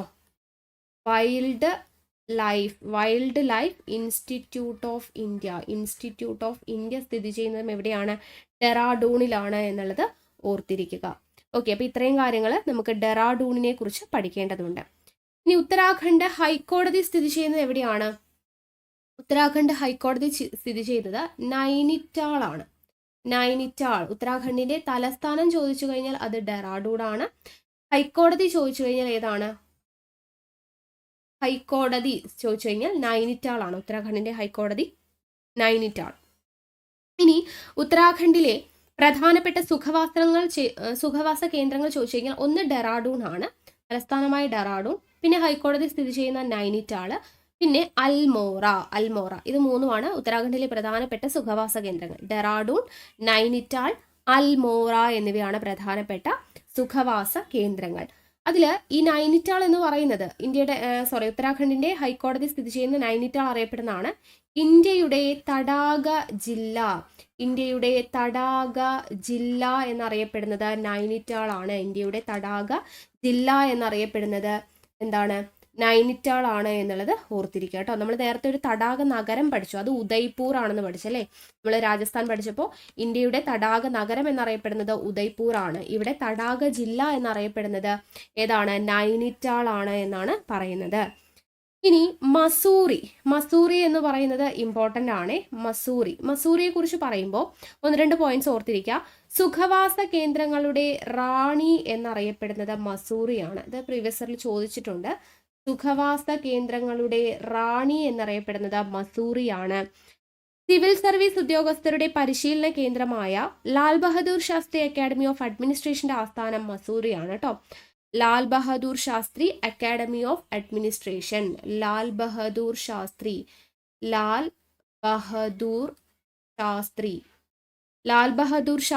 അക്കാഡമി ഓഫ് അഡ്മിനിസ്ട്രേഷന്റെ ആസ്ഥാനം എവിടെയാണ്? മസൂറിയാണ്. സുഖവാസ കേന്ദ്രങ്ങളുടെ റാണി എന്നറിയപ്പെടുന്നത് മസൂറിയാണ് എന്നുള്ളത് ഓർത്തിരിക്കുക. നെക്സ്റ്റ്, പൂർണ്ണമായും ഇന്ത്യയിൽ സ്ഥിതി ചെയ്യുന്ന രണ്ടാമത്തെ വലിയ കൊടുമുടിയായ നന്ദാദേവി സ്ഥിതി ചെയ്യുന്നത് ഉത്തരാഖണ്ഡിലാണ്. നന്ദാദേവി. ഓക്കെ, പൂർണ്ണമായും ഇന്ത്യയിൽ സ്ഥിതി ചെയ്യുന്ന രണ്ടാമത്തെ വലിയ കൊടുമുടിയാണ് കേട്ടോ. സെക്കൻഡ് ലാർജസ്റ്റ് ആണ്. രണ്ടാമത്തെ വലിയ കൊടുമുടിയാണ് നന്ദാദേവി. അത് ഉത്തരാഖണ്ഡിലാണ്. അപ്പോൾ പൂർണ്ണമായും ഇന്ത്യയിൽ സ്ഥിതി ചെയ്യുന്ന ഏറ്റവും ഉയരം കൂടിയ കൊടുമുടി ഏതാണ്? കാഞ്ചൻജംഗയാണ് കേട്ടോ. കാഞ്ചൻജംഗ. രണ്ടാമത്തേത് നന്ദാദേവി. അത് സ്ഥിതി ചെയ്യുന്നത് ഉത്തരാഖണ്ഡിലാണ് എന്നുള്ളത് ഓർത്തിരിക്കുക. ഓക്കെ, ഇനി ലോകത്തിന്റെ യോഗ തലസ്ഥാനം എന്നറിയപ്പെടുന്നത് ഋഷികേശ് ആണ്. ഋഷികേശ് ലോകത്തിന്റെ എന്താണ് പറഞ്ഞത്? യോഗ തലസ്ഥാനം. മാറിപ്പോരുത് കേട്ടോ. ലോകത്തിന്റെ യോഗ തലസ്ഥാനം എന്നറിയപ്പെടുന്നത് ഋഷികേശ് ആണ് എന്നുള്ളത് ഓർത്തിരിക്കുക. ശങ്കരാചാര്യർ ഇന്ത്യയുടെ വടക്ക് ഭാഗത്ത് സ്ഥാപിച്ച ജ്യോതിർമഠം സ്ഥിതി ചെയ്യുന്നത് ബദരീനാഥിലാണ്. ബദരീനാഥ് കേട്ടോ, ബദരീനാഥിലാണ് ശങ്കരാചാര്യൻ ഇന്ത്യയുടെ വടക്ക് ഭാഗത്ത് സ്ഥാപിച്ച ജ്യോതിർമഠം സ്ഥിതി ചെയ്യുന്നത് ബദരീനാഥിലാണ്. ദെൻ ഉത്തരാഖണ്ഡിൽ കുംഭമേള നടക്കുന്ന സ്ഥലമാണ് ഹരിദ്വാർ ആണ്. ഉത്തരാഖണ്ഡിൽ എന്ത് നടക്കുന്നത്? കുംഭമേള നടക്കുന്നത് ഹരിദ്വാറിലാണ് എന്നുള്ളത് ഓർത്തിരിക്കുക. ഉത്തരാഖണ്ഡിലെ പ്രധാനപ്പെട്ട ചുരമാണേത്? ലിപ്പു ലേഖ് ചുരമാണ് ഉത്തരാഖണ്ഡിലെ പ്രധാനപ്പെട്ട ചുരം എന്ന് പറയുന്നത്. ഓക്കെ, പിന്നീട് ഇന്ത്യയിലെ ആദ്യ ദേശീയോദ്യാനമായിട്ടുള്ള ജിം കോർബറ്റ് സ്ഥിതി ചെയ്യുന്ന സംസ്ഥാനമാണ് ഉത്തരാഖണ്ഡ് എന്ന് പറഞ്ഞു. ഇന്ത്യയിൽ ആദ്യമായിട്ട് പ്രോജക്റ്റ് ടൈഗർ പദ്ധതി ആരംഭിച്ച ദേശീയോദ്യാനം കൂടിയാണ് ഏത്? ജിം കോർബറ്റ് എന്ന് പറയുന്നത്. ഇന്ത്യയിൽ ആദ്യമായിട്ട് പ്രോജക്റ്റ് ടൈഗർ ആരംഭിച്ചിട്ടുള്ള ദേശീയോദ്യാനമാണ് ഏത്? ജിം കോർബറ്റ് എന്ന് പറയുന്നത്. ഈ ജിം കോർബറ്റ് ദേശീയോദ്യാനത്തിലെ ഓണററി വൈൽഡ് ലൈഫ് വാർഡൻ ബഹുമതി ലഭിച്ച ഇന്ത്യൻ ക്രിക്കറ്റ് താരമാണ് MS ധോണി കേട്ടോ. MS ധോണിയാണ് ജിം കോർബറ്റ് ദേശീയോദ്യാനത്തിലെ ഓണററി വൈൽഡ് ലൈഫ് വാർഡൻ ബഹുമതി ലഭിച്ച ഇന്ത്യൻ ക്രിക്കറ്റ് താരം എന്ന് പറയുന്നത്. ദെൻ ഇമ്പോർട്ടൻ്റ് ആയിട്ടുള്ളൊരു പോയിന്റ് ആണ്, ഇന്ത്യയിലെ ഏറ്റവും ഉയരം കൂടിയ അണക്കെട്ട് ഏതാണ്? തെഹരി അല്ലെ. തെഹരി അണക്കെട്ട് സ്ഥിതി ചെയ്യുന്നത് ഉത്തരാഖണ്ഡിലാണ്. ഈ തെഹരി അണക്കെട്ടിന്റെ നിർമ്മാണത്തിന് സഹായിച്ച വിദേശ രാജ്യമാണ് റഷ്യ. തെഹരി അണക്കെട്ടിന്റെ നിർമ്മാണത്തിന് സഹായിച്ച വിദേശ രാജ്യമാണ് റഷ്യ എന്ന് പറയുന്നത്. തെഹരി ഡാം സ്ഥിതി ചെയ്യുന്ന നദി ഏതാണ്? ഭഗീരഥിയാണ്. ഓക്കെ, ഭഗീരഥി നദിയിലാണ് തെഹരി ഡാം സ്ഥിതി ചെയ്യുന്നത് എന്നുള്ളത് ഓർത്തിരിക്കുക. ഓക്കെ, ഇനി ഭഗീരഥി എന്ന് പറയുന്നത് തെഹരി ഡാം സ്ഥിതി ചെയ്യുന്ന നദിയാണ് ഏത്? ഭഗീരഥി. ഈ ഭഗീരഥി നദി അതുപോലെ തന്നെ അളകനന്ദ എന്ന് പറയുന്ന മറ്റൊരു നദി, ഭഗീരഥി നദിയും അളകനന്ദിയും, ഇത് രണ്ടും കൂടി ചേർന്നിട്ട് ഗംഗാ നദിയായിട്ട് മാറും. ഓക്കെ, ഭഗീരഥിയും അളകനന്ദിയും കൂടി ചേർന്ന് ഗംഗാ നദിയാവും. അത് എവിടെ വെച്ചിട്ടാണ്? ദേവപ്രയാഗ് എന്ന് പറയുന്ന സ്ഥലത്ത് വെച്ചിട്ടാണ്. ഈ ദേവപ്രയാഗ് എവിടെയാണ് സ്ഥിതി ചെയ്യുന്നത്? ഉത്തരാഖണ്ഡിലാണ്. ഓക്കെ, അപ്പൊ ഭഗീരഥിയും അളകനന്ദിയും കൂടെ ചേർന്ന് ഗംഗ എന്ന പേരിൽ യോജിച്ച് ദേവപ്രയാഗായിട്ട് മാറി അവിടെ നിന്നും ഒഴുകുന്നത് ഗംഗാ നദിയായിട്ട് ദേവപ്രയാഗിലൂടെയാണ് ഒഴുകുന്നത്. ദേവപ്രയാഗിൽ വെച്ചിട്ടാണ് ഭഗീരഥിയും അളകനന്ദിയും കൂടെ സംഗമിച്ച് എന്തായിട്ട് മാറുന്നത്? ഗംഗാ നദിയായിട്ട് മാറുന്നത്. ഈ ദേവപ്രയാഗ് സ്ഥിതി ചെയ്യുന്നത് ഉത്തരാഖണ്ഡിലാണ് എന്നുള്ളത് ഓർത്തിരിക്കുക. ഓക്കെ ആണല്ലോ. അപ്പൊ ഇത്രയും കാര്യങ്ങളാണ് നമുക്ക് ഇമ്പോർട്ടൻ്റ് ആയിട്ട് ഇവിടെ ഉത്തരാഖണ്ഡിനെ കുറിച്ച് പഠിക്കേണ്ടത്. കിട്ടിയല്ലോ.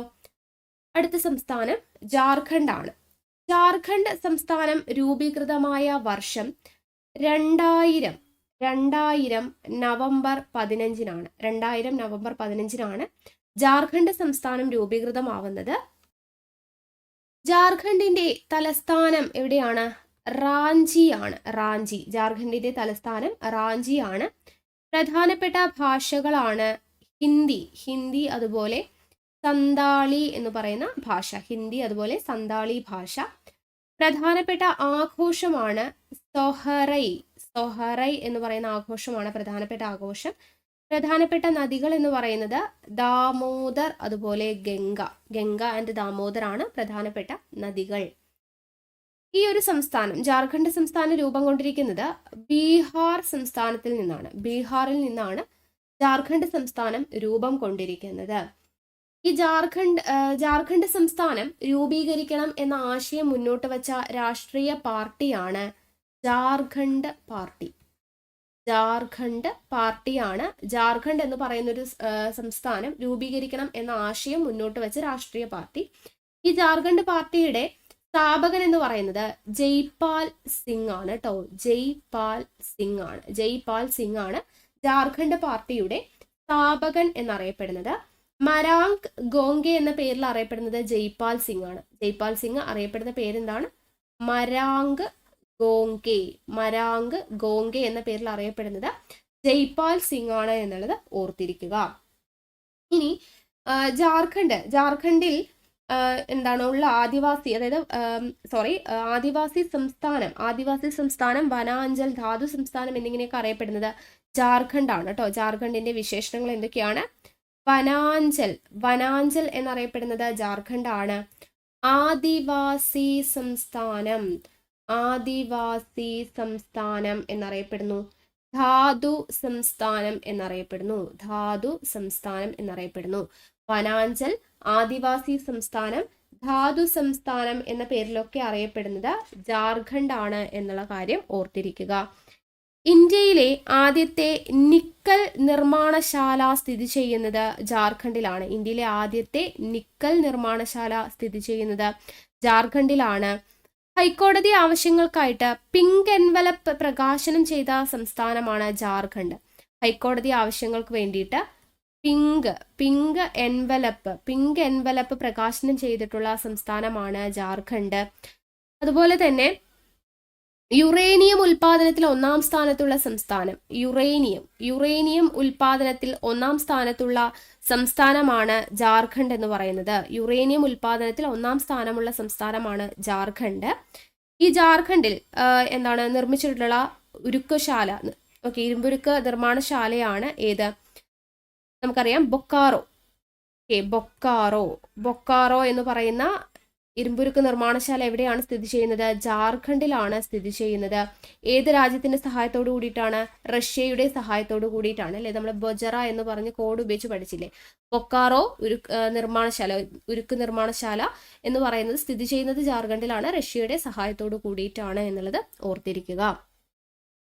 ഇനി ഏറ്റവും കൂടുതൽ മൈക്ക ഉൽപ്പാദിപ്പിക്കുന്ന സംസ്ഥാനമാണ് എവിടെ? ജാർഖണ്ഡ്. ഏറ്റവും കൂടുതൽ മൈക്ക ഉൽപ്പാദിപ്പിക്കുന്ന സംസ്ഥാനമാണ് ജാർഖണ്ഡ് എന്ന് പറയുന്നത്. ജാദുഗുഡ യുറേനിയം ഖനി എന്താണ്? ജാദുഗുഡ യുറേനിയം ഖനി. അതുപോലെ ജാറിയ കൽക്കരി ഖനി, കൊഡർമ അഭ്ര ഖനി, ഇതെല്ലാം സ്ഥിതി ചെയ്യുന്നത് എവിടെയാണ്? ജാർഖണ്ഡിലാണ് കേട്ടോ. ജാദുഗുഡ യുറേനിയം ഖനി, ജാറിയ കൽക്കരി ഖനി, കൊഡർമ അഭ്ര ഖനി, ഇതെല്ലാം സ്ഥിതി ചെയ്യുന്നത് എവിടെയാണ്? ജാർഖണ്ഡിലാണ് എന്നുള്ള കാര്യം ഓർത്തിരിക്കുക. ജാർഖണ്ഡ് അറിയപ്പെടുന്ന ഒരു വിശേഷണമാണ് ഇന്ത്യൻ ചക്രവാളത്തിലെ ഉദയസൂര്യൻ. ഇന്ത്യൻ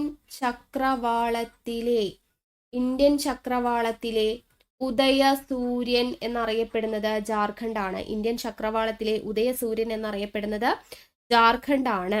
അത് ഓർത്തിരിക്കുക. രാജ്മഹൽ ഹിൽസ് എവിടെയാണ് കാണപ്പെടുന്നത്? ജാർഖണ്ഡിലാണ് കേട്ടോ.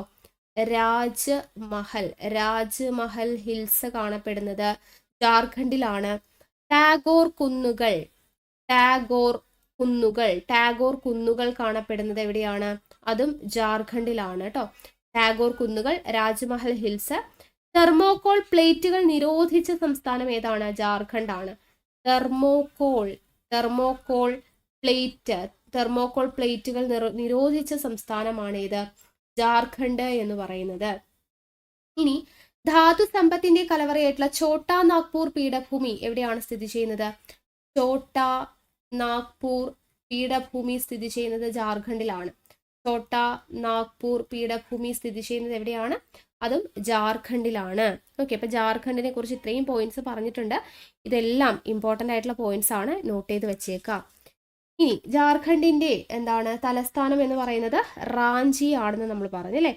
റാഞ്ചിയെ കുറിച്ച് 1-2 പോയിന്റ്സ് ഓർത്തിരിക്കുക. നാഷണൽ കോൾ ഡെവലപ്മെന്റ് കോർപ്പറേഷന്റെ ആസ്ഥാനം റാഞ്ചിയാണ് കേട്ടോ. റാഞ്ചി ആസ്ഥാനമായിട്ടുള്ളതാണ് പറയുന്നത്. നാഷണൽ കോൾ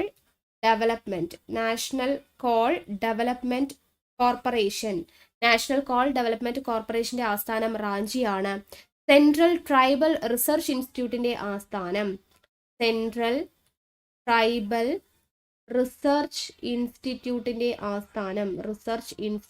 ആസ്ഥാനം റാഞ്ചിയാണ്. വെള്ളച്ചാട്ടങ്ങളുടെ നഗരം എന്നറിയപ്പെടുന്ന സ്ഥലമാണ് റാഞ്ചി. വെള്ളച്ചാട്ടങ്ങളുടെ നഗരം എന്നറിയപ്പെടുന്ന സ്ഥലമാണ് റാഞ്ചി എന്ന് പറയുന്നത് കേട്ടോ. അതുപോലെ ഇന്ത്യൻ ക്രിക്കറ്റ് താരം ക്രിക്കറ്റ് താരമായിട്ടുള്ള ധോണിയുടെ ജന്മദേശമാണ് കേട്ടോ. ധോണിയില്ലേ, Dhoni, MS Dhoni. Indian cricket താരമായിട്ടുള്ള ധോണിയുടെ ജന്മദേശം എന്ന് ചോദിച്ചു കഴിഞ്ഞാൽ റാഞ്ചിയാണ്. വെള്ളച്ചാട്ടങ്ങളുടെ നഗരം എന്നറിയപ്പെടുന്ന സ്ഥലം റാഞ്ചിയാണ്. നാഷണൽ കോൾ ഡെവലപ്മെന്റ് കോർപ്പറേഷന്റെ ആസ്ഥാനം റാഞ്ചിയാണ്. സെൻട്രൽ ട്രൈബൽ റിസർച്ച് ഇൻസ്റ്റിറ്റ്യൂട്ടിന്റെ ആസ്ഥാനം റാഞ്ചിയാണ് എന്നുള്ളത് ഓർത്തിരിക്കുക. ഇനി ഇമ്പോർട്ടൻ്റ് ആയിട്ടുള്ള കുറച്ച് പോയിന്റ്സും കൂടെ നമുക്ക് പഠിക്കാനായിട്ടുണ്ട്. അതായത് ധൻബാദ് എന്ന് പറയുന്ന പ്ലേസ് ഇമ്പോർട്ടൻ്റ് ആണ്. അപ്പോൾ ധൻബാദിനെ കുറിച്ച് നമുക്ക് 1-2 പോയിന്റ്സ് പറയാം. ഇന്ത്യയുടെ കൽക്കരി നഗരം എന്നറിയപ്പെടുന്നത് ധൻബാദ് ആണ്. ഇന്ത്യയുടെ കൽക്കരി നഗരം എന്നറിയപ്പെടുന്നത് ധൻബാദ് ആണ്. ഖനികളുടെ നഗരം എന്നറിയപ്പെടുന്നത് ധൻബാദ് ആണ്. ഇന്ത്യയുടെ കൽക്കരി നഗരം, ഇന്ത്യയുടെ ഖനികളുടെ നഗരം എന്നറിയപ്പെടുന്നത് ധൻബാദ് ആണ്. ഇന്ത്യൻ സ്കൂൾ ഓഫ് മൈൻസ് സ്ഥിതി ചെയ്യുന്നത്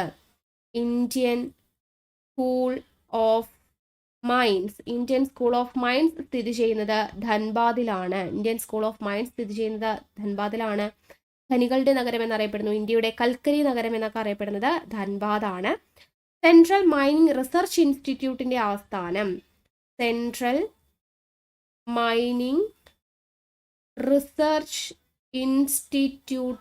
ആസ്ഥാനം എവിടെയാണ്? ധൻബാദ് ആണ്. സെൻട്രൽ മൈനിങ് റിസർച്ച് ഇൻസ്റ്റിറ്റ്യൂട്ടിന്റെ ആസ്ഥാനം ധൻബാദ് ആണ് എന്നുള്ളത് ഓർത്തിരിക്കുക. ഇനി അടുത്ത ഇമ്പോർട്ടൻ്റ് ആയിട്ടുള്ള പ്ലേസ് ആണ് ഇത്, ജംഷഡ്പൂർ ഇമ്പോർട്ടൻ്റ് ആണ്, ഇതും ഓർത്തിരിക്കണം. ഇന്ത്യയുടെ പിറ്റ്സ്ബർഗ് എന്നറിയപ്പെടുന്ന സ്ഥലമാണ് ജംഷഡ്പൂർ. ഇന്ത്യയുടെ പിറ്റ്സ്ബർഗ് എന്നറിയപ്പെടുന്ന സ്ഥലമാണ് ഇത് ജംഷഡ്പൂർ. അതുപോലെ ഇന്ത്യയിലെ ആദ്യത്തെ സ്റ്റീൽ പ്ലാന്റ് ആയിട്ടുള്ള ടാറ്റ സ്റ്റീൽ പ്ലാന്റ് സ്ഥിതി ചെയ്യുന്നത് എവിടെയാണ്? ജംഷഡ്പൂരിലാണ്. ടാറ്റ സ്റ്റീൽ പ്ലാന്റ് സ്ഥിതി ചെയ്യുന്നത് ജംഷഡ്പൂരിലാണ്. ഇന്ത്യയിലെ ആദ്യത്തെ സ്റ്റീൽ പ്ലാന്റ് ആയ ടാറ്റ സ്റ്റീൽ പ്ലാന്റ് സ്ഥിതി ചെയ്യുന്ന സ്ഥലമാണ് ജംഷഡ്പൂർ. അപ്പൊ ഇന്ത്യയുടെ ഉരുക്ക് നഗരം എന്നറിയപ്പെടുന്ന ഈ ജംഷഡ്പൂരിനെ ചുറ്റിയൊഴുകുന്ന നദിയാണ് സുവർണരേഖ നദിയാണ് ജംഷഡ്പൂരിനെ ചുറ്റി ഒഴുകുന്ന നദി. ഇന്ത്യയുടെ ഉരുക്കു നഗരം എന്നറിയപ്പെടുന്നത് ജംഷഡ്പൂർ ആണ് കേട്ടോ. ഇന്ത്യയുടെ ഉരുക്കു നഗരം എന്നറിയപ്പെടുന്നത് ജംഷഡ്പൂർ ആണ്. ഇന്ത്യയുടെ പീറ്റ്സ്ബർഗ് എന്നറിയപ്പെടുന്നത് ജംഷഡ്പൂർ ആണ്. ഈ ഒരു ജംഷഡ്പൂരിനെ ചുറ്റി ഒഴുകുന്ന നദിയാണ് ഏത്? സുവർണരേഖ എന്ന് പറയുന്നത്. ഇനി നാഷണൽ മെറ്റലർജിക്കൽ ലബോറട്ടറിയുടെ ആസ്ഥാനം നാഷണൽ മെറ്റലർജിക്കൽ ലബോറട്ടറിയുടെ ആസ്ഥാനം ജംഷഡ്പൂർ ആണെന്നുള്ളത് ഓർത്തിരിക്കുക. ഓക്കെ, അപ്പോൾ ഇത്രയും കാര്യങ്ങൾ നമുക്ക് ജംഷഡ്പൂറുമായിട്ട് ബന്ധപ്പെടുത്തിയിട്ട് അറിഞ്ഞിരിക്കേണ്ടതായിട്ടുണ്ട്. ഓക്കെ, ഇനി ഇത്രയും കാര്യങ്ങളൊക്കെയാണ് ഇവിടെ പ്രധാനമായിട്ടും പഠിക്കേണ്ടത്. ദെൻ ജാർഖണ്ഡിലെ പ്രധാനപ്പെട്ട ഒരു വിമാനത്താവളമുണ്ട്. ഏതാണ്? ബിർസ മുണ്ട വിമാനത്താവളം എവിടെയാണ് സ്ഥിതി ചെയ്യുന്നത്? അതായത് ജാർഖണ്ഡിലാണ് സ്ഥിതി ചെയ്യുന്നത്. അപ്പോൾ ഈ ഓരോ വിമാനത്താവളങ്ങളും സ്ഥിതി ചെയ്യുന്ന സ്ഥലവും നമ്മൾ കോഡ് ഉപയോഗിച്ചിട്ടൊക്കെ വീഡിയോ ചെയ്തിട്ടുണ്ടായിരുന്നു. അപ്പോൾ അത് കാണാത്തവരുണ്ടെങ്കിൽ ഒന്ന് കണ്ടു നോക്കുക കേട്ടോ. ഓക്കെ, അപ്പോൾ ജാർഖണ്ഡിലെ പ്രധാനപ്പെട്ട വിമാനത്താവളമാണ് ബിർസ മുണ്ട വിമാനത്താവളം. ഇനി ദാമോദർ നദി ജാർഖണ്ഡിലെ പ്രധാനപ്പെട്ട നദിയാന്ന് പറഞ്ഞു. ഈ ദാമോദർ നദി ജാർഖണ്ഡിൽ അറിയപ്പെടുന്ന പേരാണ് ദേവ് എന്നാണ് അറിയപ്പെടുന്നത് കേട്ടോ. ദാമോദർ നദി ജാർഖണ്ഡിൽ അറിയപ്പെടുന്ന പേരാണ് ദേവ് എന്ന് പറയുന്നത്. ഓക്കെ, അപ്പോൾ ഇത്രയും കാര്യങ്ങളാണ് നമുക്ക് ഇതിനെക്കുറിച്ച് ജാർഖണ്ഡിനെ കുറിച്ച് പഠിക്കാനായിട്ടുള്ളത്. വളരെ ഇമ്പോർട്ടൻ്റ് ആയിട്ടുള്ള പോയിന്റ്സ് ഒക്കെയാണ് നമ്മൾ പറഞ്ഞിട്ടുള്ളത്. നെക്സ്റ്റ് നമുക്ക് പഠിക്കേണ്ടത് ഛത്തീസ്ഗഡിനെ കുറിച്ചാണ്. ഛത്തീസ്ഗഡ് നോക്കാം. ഛത്തീസ്ഗഡ് സംസ്ഥാനം നിലവിൽ വന്ന വർഷം ചോദിച്ചു കഴിഞ്ഞാൽ 2000 നവംബർ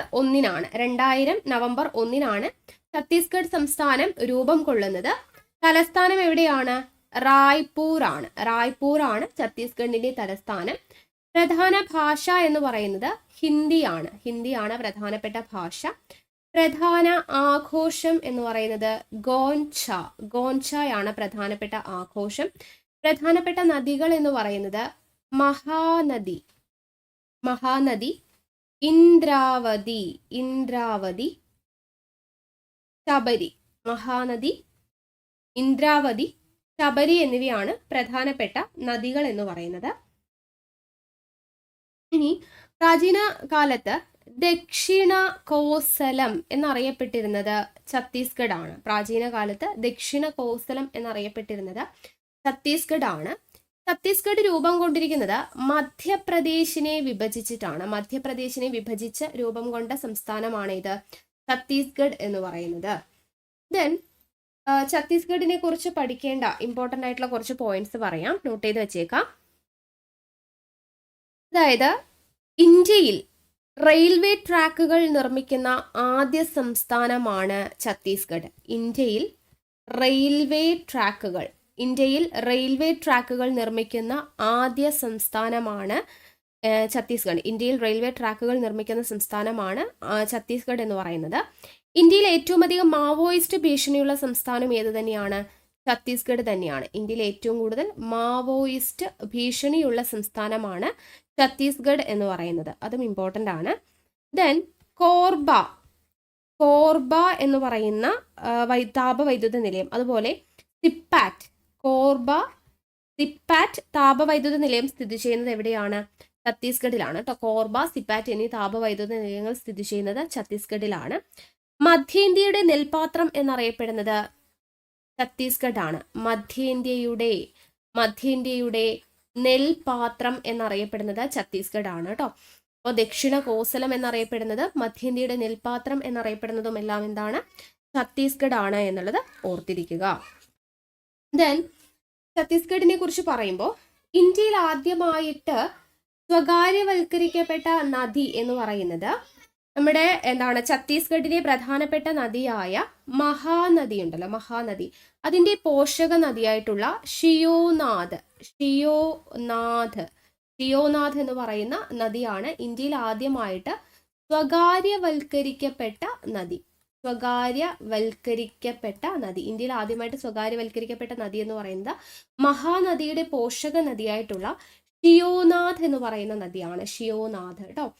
ഇനി നമ്മൾ പറഞ്ഞു കോർബ എന്ന് പറഞ്ഞത് ഓർമ്മയുണ്ടല്ലോ. അപ്പോൾ ബാൽകോ, അതായത് ഭാരത് അലുമിനിയം കമ്പനി ലിമിറ്റഡ് സ്ഥിതി ചെയ്യുന്ന സ്ഥലം ചോദിച്ചു കഴിഞ്ഞാൽ അത് കോർബയാണ് കേട്ടോ. ഭാരത് അലുമിനിയം കമ്പനി ലിമിറ്റഡ് കേട്ടോ. ബാൽകോ ആണ്. അപ്പോൾ ഭാരത് അലുമിനിയം കമ്പനി ലിമിറ്റഡ് സ്ഥിതി ചെയ്യുന്നത് എവിടെയാണ്? കോർബയിലാണ്. അതൊന്ന് ഓർത്തിരിക്കുക. ഇനി ഛത്തീസ്ഗഡിലെ പ്രധാനപ്പെട്ട വെള്ളച്ചാട്ടമാണ് ചിത്രാകോട്ട് വെള്ളച്ചാട്ടം. ചിത്രാകോട്ട് വെള്ളച്ചാട്ടമാണ് ഛത്തീസ്ഗഡിലെ പ്രധാനപ്പെട്ട വെള്ളച്ചാട്ടം. ഇത് സ്ഥിതി ചെയ്യുന്നത് ഇന്ദ്രാവതി നദിയിലാണ്. മഹാനദിയുടെ പോഷക നദിയായിട്ടുള്ള ഷിയോനാഥാണ് ഇന്ത്യയിലെ ആദ്യത്തെ സ്വകാര്യവൽക്കരിക്കപ്പെട്ട നദി എന്ന് പറഞ്ഞു. ഇന്ദ്രാവതി നദിയിലാണ് എന്ത് സ്ഥിതി ചെയ്യുന്നത്? ഛത്തീസ്ഗഡിലെ പ്രധാന വെള്ളച്ചാട്ടമായിട്ടുള്ള ചിത്രാകോട്ട് വെള്ളച്ചാട്ടം സ്ഥിതി ചെയ്യുന്നത്. ഈ ചിത്രാകോട്ട് വെള്ളച്ചാട്ടമാണ് ഏഷ്യയിലെ ഏറ്റവും വീതിയേറിയിട്ടുള്ള വെള്ളച്ചാട്ടം. എന്നറിയപ്പെടുന്നത് ചിത്രാകോട്ട് വെള്ളച്ചാട്ടമാണ് എന്നുള്ളത് ഓർത്തിരിക്കുക. ദെൻ ഇന്ദ്രാവതി ടൈഗർ റിസർവ് സ്ഥിതി ചെയ്യുന്നത് എവിടെയാണ്? ഛത്തീസ്ഗഡിലാണ് കേട്ടോ. ഇന്ദ്രാവതി ടൈഗർ റിസർവ് കേട്ടോ. ടൈഗർ റിസർവ് സ്ഥിതി ചെയ്യുന്നത് ഛത്തീസ്ഗഡിലാണ് എന്നുള്ളത് ഓർത്തിരിക്കുക. ദെൻ ഛത്തീസ്ഗഡിലുള്ള പ്രധാനപ്പെട്ട ഇരുമ്പുരുക്ക് ശാല ഏതാണ്? ഭിലായ് ആണ് അല്ലെ. ഭിലായ് ഛത്തീസ്ഗഡിലാണ് സ്ഥിതി ചെയ്യുന്നത്. ഏത് രാജ്യത്തിന്റെ സഹായത്തോടു കൂടിയിട്ടാണ്? റഷ്യയുടെ സഹായത്തോടു കൂടിയിട്ടാണ് അല്ലെ. ഭിലായ് റഷ്യയുടെ സഹായത്തോടു കൂടിയിട്ട് ഛത്തീസ്ഗഡിലാണ് ഇരുമ്പുരുക്ക് ശാല സ്ഥിതി ചെയ്യുന്നത്. അത് ഓർത്തിരിക്കുക. ദെൻ ഛത്തീസ്ഗഡിലെ ഏറ്റവും കുറവ് സാക്ഷരതയുള്ള ജില്ലയാണ് ദന്തേവാഡയാണ് ഛത്തീസ്ഗഡിലെ ഏറ്റവും കുറവ് സാക്ഷരതയുള്ള ജില്ല. ഛത്തീസ്ഗഡിലെ ജില്ല ദന്തേവാഡ. ഓക്കെ. ഇനി ഇന്ത്യയിലെ ആദ്യ വാണിജ്യ തർക്ക പരിഹാര കേന്ദ്രവും വാണിജ്യ കോടതിയും ഉദ്ഘാടനം ചെയ്ത സ്ഥലം ഛത്തീസ്ഗഡിലെ റായ്പൂറാണ്. റായ്പൂരിലാണ് ഇന്ത്യയിലെ ആദ്യത്തെ വാണിജ്യ തർക്ക പരിഹാര കേന്ദ്രവും വാണിജ്യ കോടതിയും ഉദ്ഘാടനം ചെയ്തത് എന്നുള്ളത് ഓർത്തിരിക്കുക. റായ്പൂർ കേട്ടോ. റായ്പൂർ ഇമ്പോർട്ടൻ്റ് ആണ്. ഇനി 2009 ഛത്തീസ്ഗഡിൽ നക്സലുകൾക്കെതിരെ ഒരു സൈനിക നടപടി ഉണ്ടായിരുന്നു. അതാണ് operation green hunt. Operation green hunt എന്നാണ് അത് അറിയപ്പെടുന്നത് കേട്ടോ. 2009 ഛത്തീസ്ഗഡിൽ നക്സലുകൾക്കെതിരെ നടത്തിയ സൈനിക നടപടിയാണ് ഓപ്പറേഷൻ ഗ്രീൻ ഹണ്ട് എന്ന് പറയുന്നത്. നക്സൽ ഭീഷണി നേരിടാനായിട്ട് ഛത്തീസ്ഗഡ് സർക്കാർ 2005 തുടങ്ങിയ ഒരു നടപടിയാണ് സൽവാ ജുദും. എന്താണ് 2005 നക്സൽ.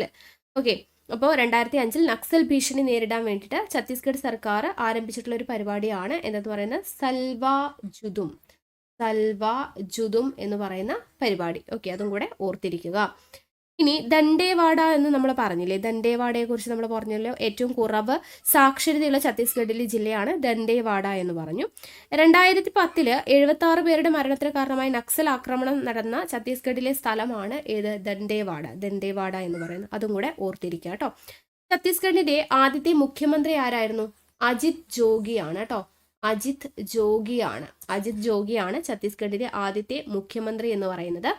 ഈ അജിത് ജോഗിയാണ് ഇന്ത്യയിൽ സിവിൽ സർവീസുകാരനായിട്ടുള്ള ആദ്യ മുഖ്യമന്ത്രി. ഇന്ത്യയിൽ സിവിൽ സർവീസുകാരൻ IAS കാരനായിട്ടുള്ള ആദ്യ മുഖ്യമന്ത്രി എന്ന് പറയുന്നത് ഛത്തീസ്ഗഡിലെ ആദ്യത്തെ മുഖ്യമന്ത്രി ആയിട്ടുള്ള അജിത് ജോഗിയാണ് എന്നുള്ള കാര്യം കൂടെ ഓർത്തിരിക്കുക.